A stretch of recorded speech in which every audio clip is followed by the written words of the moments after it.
Bonjour tout le monde, je suis Céline, magnétiseuse, énergéticienne, maître Reiki et formatrice. Alors aujourd'hui, je vais répondre donc du coup à une question que l'on m'a posée et que l'on me pose souvent. Donc cette question a été posée par Jean et il se demande du coup comment on distingue un bon magnétiseur des autres. Alors dans un tout premier lieu, je dirais, je ne sais pas s'il y a de bons ou de mauvais magnétiseurs.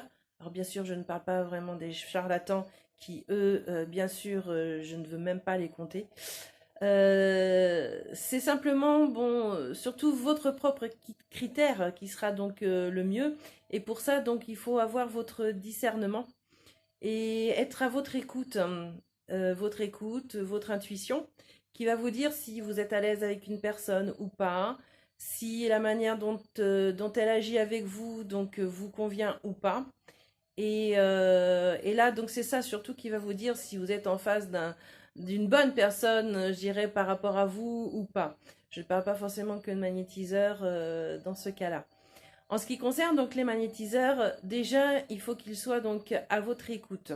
Savoir donc écouter quel est votre souci actuel, votre problème, quel est éventuellement votre traumatisme, afin qu'ils puissent donc répondre au mieux donc à votre problématique.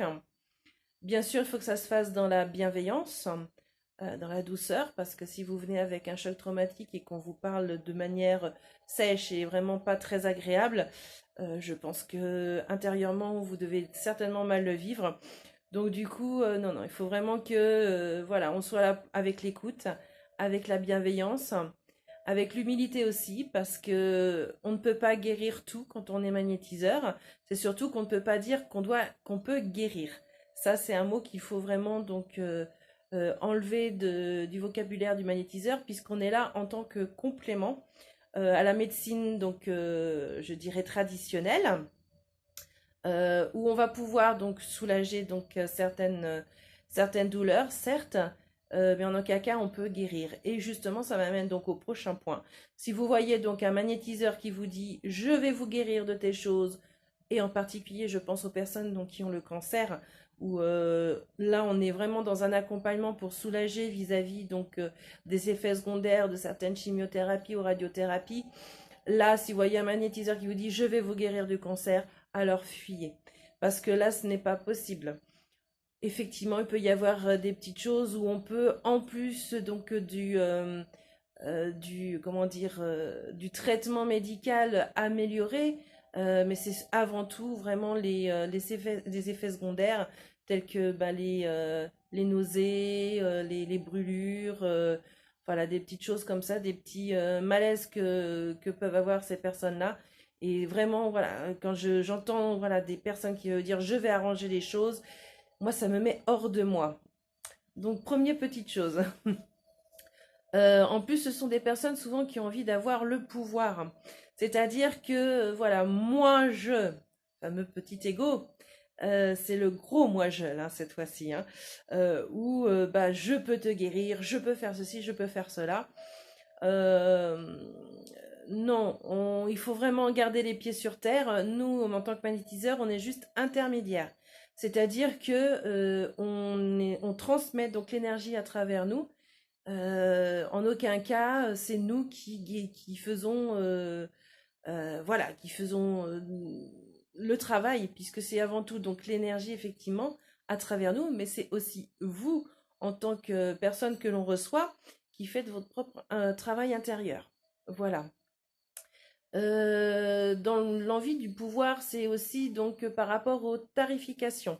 Si vous voyez donc des personnes qui vous tarifent par exemple une heure à 200 voire 300 euros, là aussi, je suis désolée, mais 200-300 euros, c'est pas possible. En France, généralement, on va de 30 à 60 euros la demi-heure, ça dépend. Moi, personnellement, pour une heure, voire une heure et demie lors du premier entretien, je suis à 60 euros. Voilà. De même, si vous avez donc des personnes, voilà, par rapport aux séances, ça aussi, j'y reviens aussi.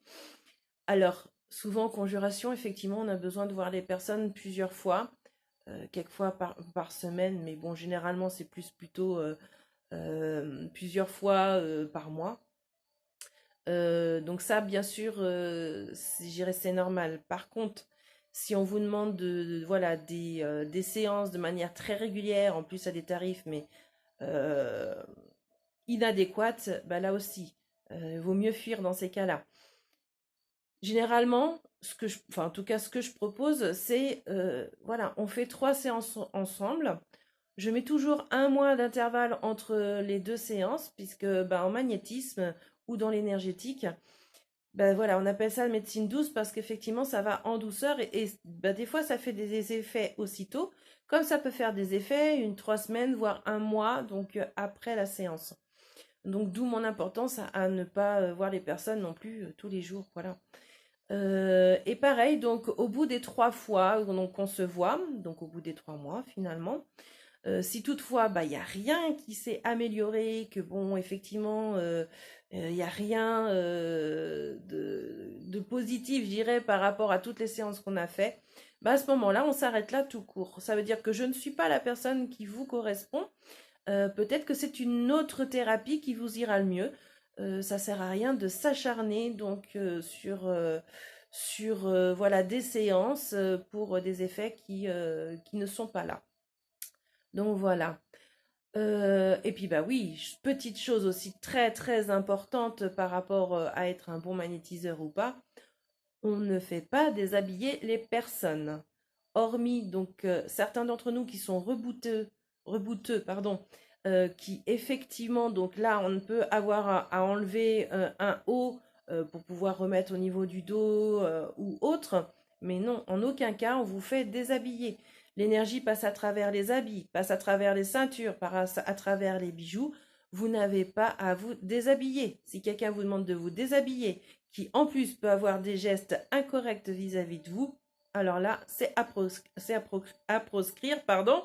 C'est même à signaler, effectivement. Voilà, on est en face à un charlatan dans ces cas-là, et là, c'est hors de question, vous ne pouvez pas. Donc voilà, je crois que c'est à peu près tout ce que je peux dire par rapport à être un bon magnétiseur ou pas. Moi, j'irais être bon ou pas, c'est vraiment selon vos propres critères.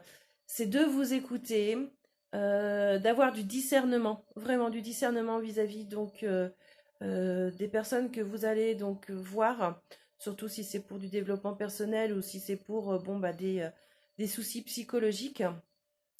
Voilà. Bon, bah écoutez, en attendant, je vais vous souhaiter donc une belle journée, belle soirée, belle matinée, selon donc le moment où vous allez voir cette vidéo. Et puis, bah, je vous souhaite le meilleur. Merci encore de... Voilà, je sais plus ce que je veux dire, c'est pas grave. Bon, en tout cas, je vous souhaite une bonne journée. Et puis, n'hésitez pas, donc si vous voulez d'autres renseignements, vous pouvez donc cliquer sur le lien qui va être en dessous ou au-dessus de la description pour aller jusqu'à mon site, ainsi que bon, mon numéro de téléphone. Et vous pouvez aussi marquer en commentaire d'autres questions que vous pouvez avoir et auxquelles je pourrais donc répondre, bien sûr si j'ai les réponses. En tout cas, pas de tabou. Moi, je parle selon donc aussi mes propres convictions et qui ne sont pas forcément celles de tout le monde. Mais en tout cas, voilà des pistes que je peux quand même vous donner. Bon, sur ce, je vous dis là vraiment donc à bientôt et au plaisir.